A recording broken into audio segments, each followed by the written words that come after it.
ज्या लाडक्या बहिणींनी महायुतीवर प्रेम दाखवलं,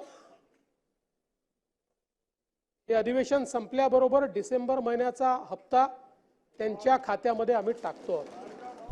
आंधियों में भी जो जलता हुआ मिल जाएगा, आंधियों में भी जो जलता हुआ मिल जाएगा, उस दिए से पूछना मेरा पता मिल जाएगा।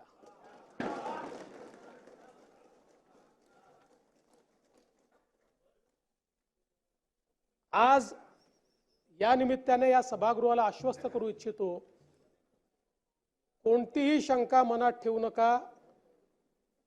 जी जी आश्वासनं आम्ही दिलेली आहेत, ज्या ज्या योजना आम्ही सुरू केलेल्या आहेत, एकही योजना आम्ही बंद होऊ देणार नाही। ज्या लाडक्या बहिणींनी महायुतीवर प्रेम दाखवलं, हे अधिवेशन संपल्याबरोबर डिसेंबर महिन्याचा हप्ता त्यांच्या खात्यामध्ये आम्ही टाकतो। आणि काहीच बदल नाही। नाना, मी या ठिकाणी स्पष्ट करू इच्छितो, कुठलेही नवीन निकष नाहीत। आता तर सगळ्यांनाच टाकतो, पण ॲपरंटली असं लक्षात येत आहे की काहींनी 4-4 खाती उघडलेली आहेत। जसं समाजामध्ये चांगल्या प्रवृत्ती असतात, त्याच्या काही वाईट प्रवृत्ती असतात। एखादी योजना जर चुकीच्या पद्धतीने कोणी वापरत असेल तर जनतेचा पैसा आहे, तुमची आमची सगळ्यांची जबाबदारी आहे की तो योग्य प्रकारे गेला पाहिजे। आता मागच्या काळात आम्हाला लक्षात आलं, माणसानीच 9 खाती काढली, आता त्याला लाडकी बहीण म्हणायचं कसं? पण लाडका भाऊ म्हणू शकत नाही, कारण बहिणींच्या पैशावर डल्ला मारतो तो लाडका भाऊ कसा? त्यामुळे असे जे आहेत,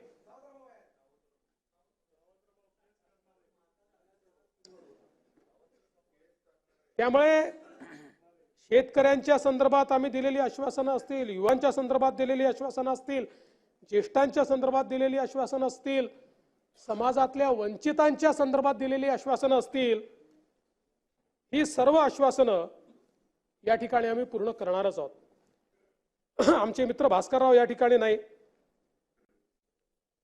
पण माझे सरकार याच्यावरच त्यांना परवा आक्षेप होता। आता तसे फार हुशार आहेत ते, इतके वर्ष त्यांनी राज्यपालांचं भाषण देखील ऐकलेलं आहे। कदाचित शाळेत असताना नागरिक शास्त्राला दांडी मारत असतील ते, पण शासन जे चालतं हे मुख्यमंत्र्याच्या नावाने चालत नाही, शासन राज्यपालाच्या नावाने चालतं, आणि म्हणून ते माझं सरकार असतं। म्हणून राज्यपालांनी माझं सरकार म्हटलेलं आहे। तथापि माझे मित्र भास्करराव नसल्यामुळे मी त्याच्यावर जास्त या ठिकाणी बोलणार नाही। खरं म्हणजे हे जे अभूतपूर्व अशा प्रकारचं मॅन्डेट आम्हाला मिळालं, नानाभाऊ, त्याच्यावर देखील किती बोटं उचलण्याचं काम झालं। काय काय तुम्ही त्या ठिकाणी तर्क लढवले, तुम्ही नानाभाऊ वकीलच व्हायला पाहिजे होते।